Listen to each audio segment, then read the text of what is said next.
ज्ञान गंगा एकेडमी सोनभद्र में आपका स्वागत है। और जैसा कि अभी तक हम आपके साथ हिस्ट्री पढ़े, रीजनिंग भी जल्दी पढ़ेंगे आपके साथ। और आज हम शुरू करते हैं क्वांट। क्वांट बहुत इंपॉर्टेंट टॉपिक है, बहुत ही ज़्यादा। बैंक पीओ का पेपर दें, एसएससी का दें, या कोई भी पेपर दे रहे हो आप, इसका बहुत इंपॉर्टेंट सेक्शन है। और होता क्या है ना कि करने को तो हर बंदा क्वेश्चन कर सकता है अगर उसको प्रॉपर टाइम दिया जाए। लेकिन हमको करना क्या होता है कि 35, 35, 30 ये फॉर्मेट में इंग्लिश, रीजनिंग और एप्टी आपसे पूछी जाती है और समय आपको दिया जाता है मात्र 60 मिनट का। ये सबसे बड़ा टास्क होता है कि आप विद इन टाइम जो आपका गिवन समय है उसमें कंप्लीट करना। चलिए देखते हैं, हम इसको और अच्छे से समझते हैं। और आपको मैं बता रहा हूं, मैं मिनिमम आपको मैं बात बता रहा हूं कि कम से कम एक टॉपिक पे हम 100 क्वेश्चन करेंगे। 100 क्वेश्चन लगाएंगे हम मिनिमम एक टॉपिक पे। और मैं आपको भी बताऊंगा कि शुरू कैसे करना है और अपने आप को बूस्ट अप, स्पीड अप कैसे करना है। चलिए फिलहाल आज का topic time, speed and distance. Time, speed and distance. एक चीज और मेरे को नहीं समझ में आती है, जब बैंक को, कैट को, या इवन कोई भी कंपटीशन एग्जाम है, भाई जब बच्चे से आपको यही पूछना है, क्वांटी पूछना है, रीजनिंग ही पूछना है, तो इतना सारा क्यों पढ़ाते हैं। खैर चलिए, इन तो बातों को छोड़ते हैं और आगे बढ़ते हैं। टाइम, स्पीड एंड डिस्टेंस, इसका बहुत इंपॉर्टेंट रोल है। आप चाहे सीपीओ का पेपर दें, सीडीएस का पेपर दें, बैंक पीओ का पेपर दें, क्लर्क का पेपर दें, एसएससी का कोई भी पेपर दें, आपको हर पेपर में 2 से 3 क्वेश्चन देखने को मिलेगा। और एक खास बात और इस टॉपिक की सबसे बेहतरीन और खास बात एक है कि ना एसएससी के पास क्वेश्चन होता है, ना बैंक पीओ के पास भी लेवल का क्वेश्चन होता है। इनके पास पर्टिकुलर पैटर्न के क्वेश्चन होते हैं, उसी में डाटा को चेंज करके इंग्लिश का लैंग्वेज में, बार बार सुनिएगा बात को, इंग्लिश के शब्दों को घुमा के आपके सामने रखते हैं और हम और आप कंफ्यूज होते हैं। तो इसके फिक्स पैटर्न के क्वेश्चन आने बहुत ही आसान, बहुत ही सरल टॉपिक है। 2 से 3 क्वेश्चन आपको पेपर में देखने को मिलेंगे। इस टॉपिक में जो कैट और आईएफटी, यही दो है जो नया क्वेश्चन बनाती हैं। फिलहाल हम इस पे फोकस है नहीं, हालांकि हम आपको कैट का भी कुछ क्वेश्चंस कराएंगे जो अच्छे होंगे। फिलहाल चलिए इस टॉपिक को हम आगे देखते हैं। आखिर इसमें इंपॉर्टेंट है क्या। इसमें 3 चीज़ का खेल है, सिर्फ 3 चीज़ को दिमाग में रखना है। एक आपने बचपन से पढ़ते आए हैं, डिस्टेंस। डिस्टेंस का क्या फॉर्मूला होता है। डिस्टेंस होती है speed into time. Speed into time, ये आप बचपन में ही पढ़े होंगे और आपके दिमाग में भी होगा। दूरी निकालने के लिए समय और चाल का गुणा करते हैं, मतलब D, distance, speed into time. इसका 3 रिलेशन है। एक ये रिलेशन आपके माइंड में होना चाहिए, दूसरा स्पीड, डिस्टेंस अपॉन टाइम। इसी फॉर्मूले को हम घुमा के इधर उधर करके डाटा पेपर पूछता है। Third case, time, distance upon speed. ये आपके सामने मैं दिखा रहा हूं, ये 3 चीज। और आपको एक बात जान के आपको पता चलेगा कि सिर्फ 3 ही केस के क्वेश्चन ही बनते हैं। एक केस होगा जिसमें आपका टाइम कांस्टेंट हो जाएगा, एक में दूरी कांस्टेंट होगी, एक में स्पीड कांस्टेंट होगा। मतलब एक जगह डिस्टेंस कांस्टेंट, टाइम कांस्टेंट और स्पीड कांस्टेंट, इसी 3 पे क्वेश्चन बनते हैं। हालांकि चलिए हम आगे देखते हैं। फिलहाल ये रहा, ये 3 फॉर्मूला, ये बेसिक फॉर्मूला है। अब मैं इसका इंप्लीमेंटेशन, इसका उपयोग कैसे करेंगे वो आपको आगे बताता हूं। इतना आप अपने दिमाग में रख लीजिए और हर पेपर में इसके 2 से 3 क्वेश्चन देखने को मिलेंगे। तो आपने 3 फॉर्मूले वो नोट किए। एक बेसिक था, distance speed into time, distance speed into time. ठीक है। अब देखिए इस पे 2 यूनिट है, एक होती है मीटर पर सेकेंड और एक होती है किलोमीटर पर आवर। ये क्या चीजें हैं, इन 2 बातों को हम समझते हैं। मान लीजिए 8 सेकेंड में 16.8 मीटर चला गया। 8 सेकेंड में 16.8 मीटर चला गया, तो 1 सेकेंड में कितना, 16.8 बाई 8, 1 सेकेंड में कितना चला गया, 2.1 मीटर पर सेकेंड, इसकी यूनिट हो गई। साफ थोड़ा सा, 2.1 मीटर पर सेकेंड। अगर कोई 8 सेकेंड में 16.8 मीटर चलता है, 8 सेकेंड में 16.8 मीटर चलता है, तो 1 सेकेंड में कितना चलेगा, 2.1। तो भाई यही तो है, 1 सेकेंड में कितना चला, 2.1 मीटर पर सेकेंड। 1 सेकेंड में कितना चलेगा, 2.1 मीटर पर सेकेंड। अब इसकी अगली एक क्वांटिटी आती है, मान लीजिए किलोमीटर पर आवर को लेते हैं हम, माने कि 4 आवर में कोई चलता है, मान लीजिए 32, ये ले लेते हैं 32 किलोमीटर, ठीक है। तो 1 आवर में कितना चलेगा, 1 घंटे में 32 बटे, यही तो कर रहे हैं 32, यही तो मैं किया, यही तो मैं ऊपर भी किया हूं भाई। इसकी यूनिट यहां देखिए, यहां डाउट बिल्कुल नहीं होना चाहिए इस टॉपिक्स में, इवन मैथ्स के किसी भी सेक्शन में बिल्कुल डाउट नहीं होना चाहिए। ये क्या थी, इसकी यूनिट मीटर, 8 को इधर ले आए, इसकी यूनिट सेकेंड। अब जब इसको सॉल्व किया आपने तो क्या आया, 2.1 मीटर पर सेकेंड। भाई यही तो मैंने कहा। तो ये क्या हुआ कि 1 सेकेंड में कितना चला, 2.1 मीटर पर सेकेंड। क्यों हुआ, क्योंकि हमने 8 को डिनोमिनेटर में आया, डिवाइड किए, तो क्या हुआ, इसकी यूनिट यहां से दिख रही है ना, मीटर पर सेकेंड। तो स्पीड की यूनिट है 2, एक मीटर पर सेकेंड होती है, दूसरी इसका देखिए किलोमीटर पर आवर। तो अगर 4 घंटे में 32 किलोमीटर चलता है तो 1 घंटे में 32/4, तो कितना आएगा, 8 किलोमीटर पर आवर। ये 2 क्वांटिटीज होती हैं। इतनी बातें आपको समझ में आई कि इसमें 2 यूनिट के तौर पे चलता है, किलोमीटर पर आवर में एक चलता है मीटर पर सेकंड में। ये बेसिक है, इसमें कुछ खास नहीं है, कुछ भी नया नहीं है। मेन है क्वेश्चंस पे कराएंगे, सिर्फ 3 पैटर्न के क्वेश्चन बनेंगे, एक टाइम कांस्टेंट, डिस्टेंस कांस्टेंट और स्पीड कांस्टेंट। इसी के इर्द गिर्द क्वेश्चन घूमेगा। आगे देखते हैं, अब आगे देखते हैं किलोमीटर पर आवर को मीटर पर सेकंड में, मीटर पर सेकंड को किलोमीटर पर आवर में क्या कहानी है।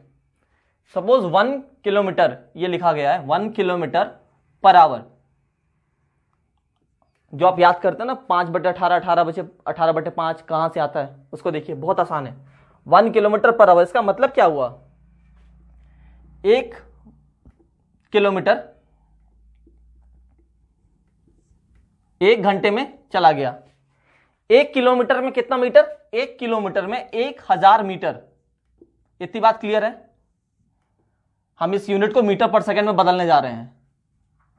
अब ये देखिए 1 आवर में क्या होता है, 1 आवर में 60 मिनट, 1 घंटे में होते हैं 60 मिनट, ठीक है। 1 घंटे में होता है 60 मिनट। 1 मिनट में कितना होता है, 1 मिनट में होता है 60 सेकेंड। तो 60 मिनट में कितना सेकेंड, 60 मिनट में, 1 मिनट में अगर 60 सेकेंड है तो 60 मिनट में 3600 सेकेंड। इतनी बात क्लियर हुई, 60 मिनट में 3600 सेकेंड। और क्या हम इस 60 मिनट को ही तो 1 आवर कहते हैं, यही तो है भाई। 1 घंटे में 60 मिनट, 1 मिनट में होता है 60 सेकेंड, तो 60 मिनट में 3600 सेकेंड। और यही तो है, 1 आवर की जगह तो लिखना है इसको, 1 घंटे की जगह तो लिखना है, सेकेंड में बदलना है। तो कितना हो गया, 3600 सेकेंड। अब आपको यहां से सामने एक यूनिट दिख रही है, ये मीटर पर सेकेंड। और जब हम इसको सॉल्व करेंगे, देखिए इसको हम सॉल्व करेंगे,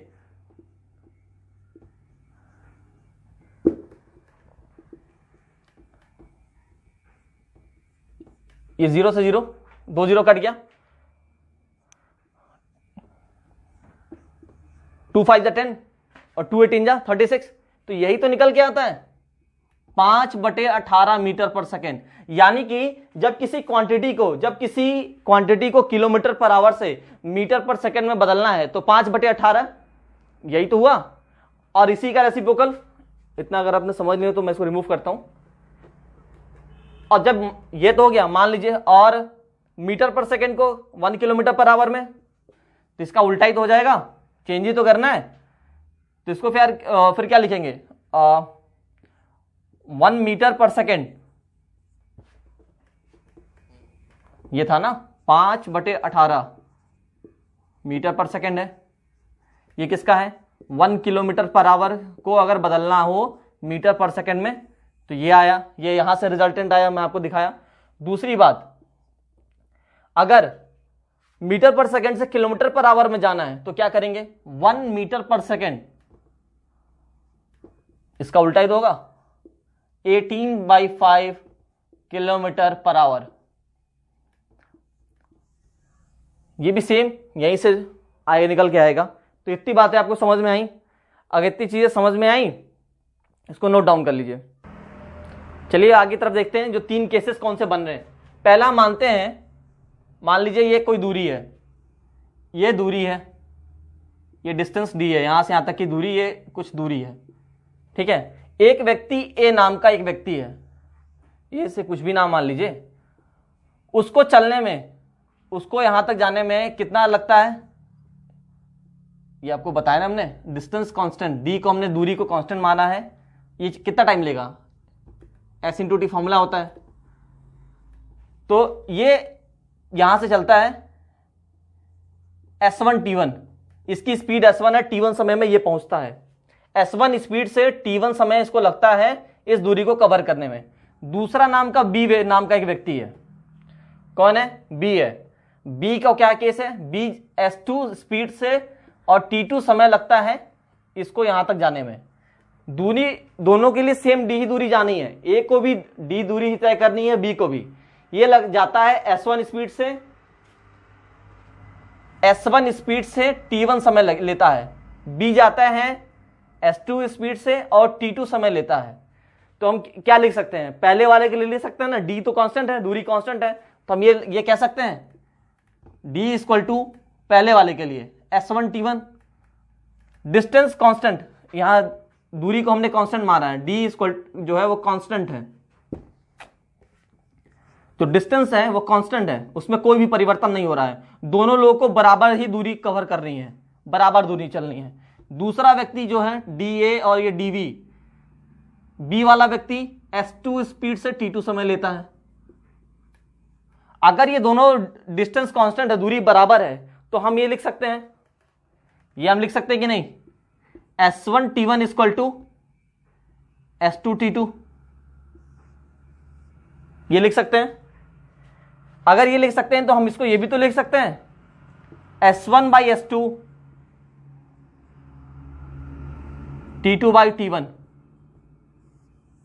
ये आपको समझ में कहां से आया, देखिए ये S2 है, इधर की तरफ आएगा तो डिनोमिनेटर में जाएगा तो नीचे हो गया, ये T1 है, इधर की तरफ जाएगा तो डिनोमिनेटर हो गया तो नीचे हो गया। तो आपको एक चीज यहां से ऑब्जर्व कर रहे होंगे कि जो पहले की स्पीड है उसके सामने लिखा हुआ इक्वल टू में दूसरे का समय, और दूसरे की स्पीड क्या है, पहले का समय। तो एक चीज आपको दिख रही है, अगर S1 और T1 के बीच का रिलेशन आप देखना चाहें, S1 T1, या यहां से समझ लीजिए D को हमने कांस्टेंट मान लिया, पहला जो व्यक्ति था D को हमने कांस्टेंट माना था, S1 स्पीड से जा रहा था, T1 समय ले रहा था। सपोज जो कांस्टेंट D मैंने माना उसको हम 1 मान लेते हैं, हम एज्यूम कर लेते हैं जो D कांस्टेंट जो दूरी है इसको हम 1 मान लेते हैं। अगर ये 1 है, ये S1 इंटू T1 है, तो इन दोनों में एक रिलेशन दिखेगा ना। S1 को हम ये लिख सकते हैं, स्पीड को लिख सकते हैं ना 1/T1। तो यानी कि क्या हुआ, यानी ये हुआ कि अगर दूरी कांस्टेंट रहेगी तो समय और चाल एक दूसरे से विपरीत होंगे, इनवर्सली प्रोपोर्शनल होंगे। स्पीड जो होगा वो इनवर्सली प्रोपोर्शनल होगा टाइम के। तो इससे हमको क्या पता चला इस रिजल्टेंट से, इन सब बातों के बीच में आपको क्या ध्यान रखना है, इस बात को ध्यान रखना है और ये याद रखना है कि जब दूरी कांस्टेंट होगी तो स्पीड और टाइम एक दूसरे के इनवर्सली प्रोपोर्शनल होंगे, जो मैंने आपको यहां देखिए ड्राइव करके दिखा दिया। तो इससे क्या समझ में आता है कि जब डिस्टेंस कांस्टेंट हो, जब डिस्टेंस कांस्टेंट होगा तो स्पीड और टाइम एक दूसरे के इनवर्स होंगे। किस केस में, जब डिस्टेंस जो होगा कांस्टेंट होगा। टोटल 3 टाइप के केस बनते हैं, टोटल 3 केसेस होते हैं। पहला केस हमने आपको समझाया जब डिस्टेंस कांस्टेंट हो। दूसरा केस देखते हैं, इसमें हम टाइम को कांस्टेंट मानते हैं। किसको, टाइम, समय को हम कांस्टेंट मान लेते हैं। जो टाइम है मेरा वो कांस्टेंट है, टाइम में कोई परिवर्तन नहीं। जितना समय वो ए चलेगा उतना इस समय बी चलेगा, जितना ए को चलना है उतना बी का चलना है। सपोज डी चलता है S1 स्पीड से T समय तक, समय कांस्टेंट है, और बी चलता है S2 स्पीड से T समय तक। ए चला S1 स्पीड से T समय तक, बी चला S2 स्पीड से T समय तक। इसमें क्या है, इसमें समय कांस्टेंट है, समय में कोई भी परिवर्तन नहीं है। दोनों एक टाइम मिलता है उनको, दो, मान लो सपोज ये 2 घंटा चला तो ये भी 2 घंटा चलता है, लेकिन दोनों की स्पीड में अंतर है। तो यहां से आपको एक चीज दिख रही होगी, यहां से क्या दिख रहा है, यहां से ये दिख रहा है कि D A by D B S1/S2, ये दिख रहा है रिजल्ट। इससे क्या पता चलता है, अगर समय कांस्टेंट रहेगा तो डिस्टेंस और स्पीड एक दूसरे के समान होंगे, डायरेक्टली प्रोपोर्शनल होंगे। डिस्टेंस और स्पीड का रिलेशन डायरेक्टली प्रोपोर्शनल होगा जब समय कांस्टेंट हो। जब क्या हो, समय कांस्टेंट हो। इसको मैं नीचे लिख देता हूं, ये बगल में आपको मैं तीसरा केस भी बता देता हूं। इसको मैं यहां नीचे नोट डाउन कर दे रहा हूं।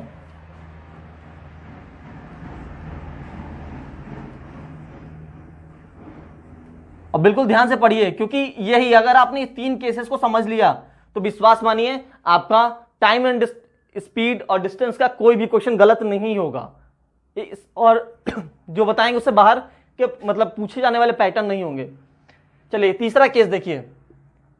तीसरे केस में हम क्या करते हैं, स्पीड को कांस्टेंट मान लेते हैं। स्पीड ही कांस्टेंट हो गई, कांस्टेंट स्पीड। जब स्पीड कांस्टेंट हो जाएगा तो क्या होगा, ये ए है, ए कुछ दूरी कवर कर रहा है, इसकी स्पीड भी वही है जो बी की है, समय ले रहा है t1 का। ये बी है, इसकी स्पीड भी कांस्टेंट है, समय ले रहा है t2 का। तो यहां से क्या पता चला, यहां से आपको क्या दिख रहा है बताइए। यहां से ये पता चल रहा है कि अगर जब स्पीड कांस्टेंट हो जाएगी, स्पीड भी अगर कांस्टेंट हो गई तो डिस्टेंस जो होगा डायरेक्टली प्रोपोर्शनल टू टाइम, तो समय के डायरेक्टली प्रोपोर्शनल हो जाता है। इसका मतलब ये लिखा जा सकता है dA/dB is equal to T1/T2 direct. क्यों ऐसा हुआ, ऐसा इसलिए हुआ कि जब स्पीड कांस्टेंट हो गई तो जो समय है वो दूरी के प्रोपोर्शनल में है, डायरेक्टली प्रोपोर्शनल है। अगर समय कांस्टेंट हो जाता है, समय में कांस्टेंट है तो स्पीड के डायरेक्टली प्रोपोर्शनल है। और अगर डिस्टेंस कांस्टेंट होता है, जब दूरी कांस्टेंट होती है, उसी केस में स्पीड और टाइम एक दूसरे के इनवर्सली प्रोपोर्शनल होते हैं। इन्हीं तीन कंसेप्ट पे, इन्हीं तीन पैटर्न पे, इन्हीं तीन चीजों का उपयोग करके क्वेश्चन फ्रेम किया जाता है। अब हम आगे क्वेश्चन की तरफ बढ़ते हैं, इतनी बातें आप नोट डाउन कर लीजिए। चलिए पहले क्वेश्चन की तरफ बढ़ते हैं। हाँ, तो क्वेश्चन क्या कह रहा है, पहला क्वेश्चन है a train has to cover a distance of 900 kilometre in 24 hour. एक ट्रेन है जो 900 किलोमीटर की दूरी 25 घंटे में तय करती है। What should be its average speed in metre per second. तो उसकी औसतन स्पीड बताइए मीटर पर सेकेंड में। देखिए क्या है ना, क्वेश्चन को कभी पढ़िएगा तो उसको रिलैक्स होके पार्ट वाइज पढ़िएगा। चलिए इस क्वेश्चन का हम सॉल्यूशन देखते हैं। तो क्या बोला था, क्वेश्चन बोला था कि 900 किलोमीटर 25 घंटे में चलती है,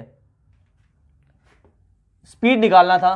ये तो बिल्कुल बेसिक क्वेश्चन है, स्पीड डिस्टेंस अपॉन टाइम। ये 900 किलोमीटर दिया हुआ है, समय दिया है 25 आवर।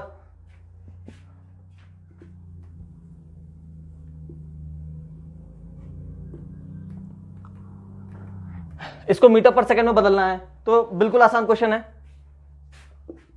इसको सॉल्व करिए। 36 किलोमीटर पर आवर, 25 से काट लीजिए, 25 तरीके 75, 25 छक्के 150। कोई समस्या, बिल्कुल आसान क्वेश्चन है, ओरली हो जाएगा 36 किलोमीटर पर आवर। लेकिन इसको बदलना किस में है, मीटर पर सेकंड में। अभी जैसे मैं आपको बताए, अगर 1 किलोमीटर पर सेकंड को बदलने के लिए क्या था, 5/18, 1 किलोमीटर पर आवर को 5/18 मीटर पर सेकंड में बदलते थे।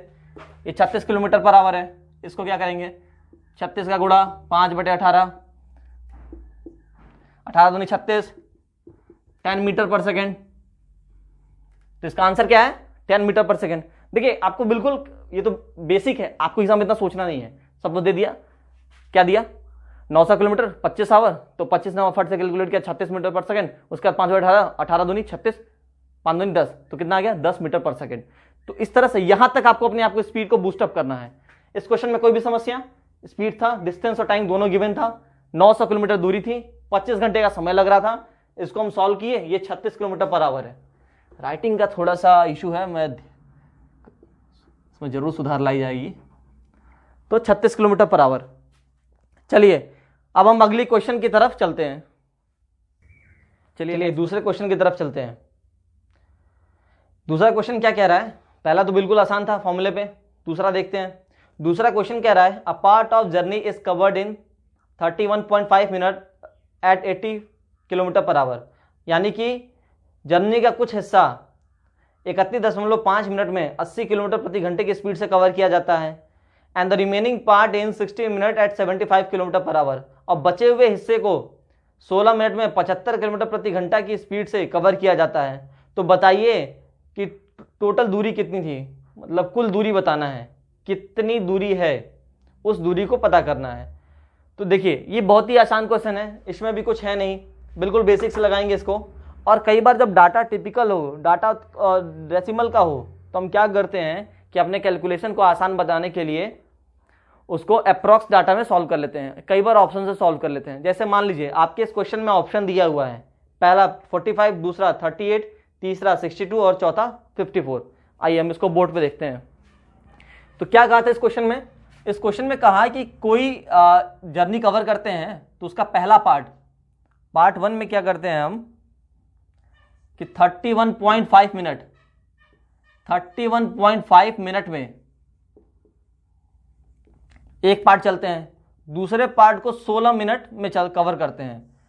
ये यहां से यहां तक दूरी जाना था, सपोज मान लीजिए कि यहां से यहां तक दूरी जाना था, इतने दूरी को हम 31.5 मिनट में कवर कर लिए और इस दूरी को हम 16 मिनट में कवर किए। यहां पे स्पीड हमारी थी 80 किलोमीटर पर आवर की, यहां हमारी स्पीड थी 75 किलोमीटर पर आवर की। इतनी बात समझ में आई? और ये मेरा दूरी था, मान लेते हैं ए और बी। हम मान लेते हैं कि हमको ए से आगरा, बी से बॉम्बे तक जाना था, बीच की दूरी है। हमारा कुछ हिस्सा 31.5 में कवर कर लिए, बाकी वाले हिस्से को 16 मिनट में कवर कर लिए। यहाँ पे स्पीड 75 रखे, यहाँ पे स्पीड हमारी 80 थी।